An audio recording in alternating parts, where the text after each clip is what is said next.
Welcome back to Primetime News. And a special welcome once again to our viewers on onespotmedia.com. Pressure is building for the parliamentary opposition to vote yes when the Senate meets tomorrow so that the states of emergency can be extended. We'll have that story in just a moment, but first, the public is divided on whether the opposition should support the SOE extension when they vote in the Senate tomorrow. Now, we spoke with a few residents from one of the parishes currently under a SOE to hear what they think of an extension. In addition to recording the highest number of murders in past years, St. James is currently among the crime-troubled parishes this year. That's why the Prime Minister included it among the parishes currently under a state of emergency again. However, with the end of the measure hinging on Friday's vote in the Senate, a few residents told us how they think opposition senators should vote. Stephen believes they should not vote to extend it. No, man, because we'll go back to the same thing again. After January 14, what happened? What happened after January 14? You are not in support of it. No, I am not.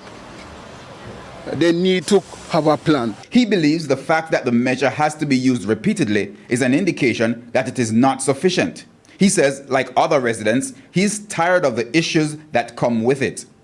It has not worked. And one of the things they're doing is that they're scraping up all these guys from off the street, lock them up. Most of the guys go end up losing job, mortgage, everything go run up. And at the same time, 14 days and let them go if they don't find them guilty. That only causes frustration. However, others see it differently. Mr. Thompson is a taxi operator. He says he appreciates the impact the SOE has been having. If the soldier them never there in a now right now, might be me as myself wouldn't be alive today. So the opposition should really support the government and extend it. I think the government should continue and the opposition should agree with it.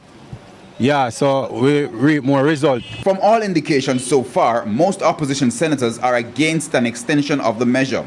We also asked the residents what they think should be done if the measure is not extended on Friday. Well, I think the government should go ahead without them. Okay. Yeah. The government will do what is right. The government will come up with a plan. Both PMP and JLP will come up with a plan. It's not something to make a party win election, but something to make the country better. So what they need to do, they need to come up with a plan, a comprehensive plan to tackle crime. Not just to get the murder rate down, because that's what they're working on, just to get the murder rate down. We want a thing where we keep down crime on a whole.